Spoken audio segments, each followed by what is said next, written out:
How to stream screen on YouTube.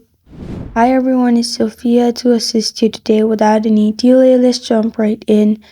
First, open YouTube and then click on Create, located on top right corner of your screen beside microphone and notification button. Simply click on Create and you'll find Go Live option.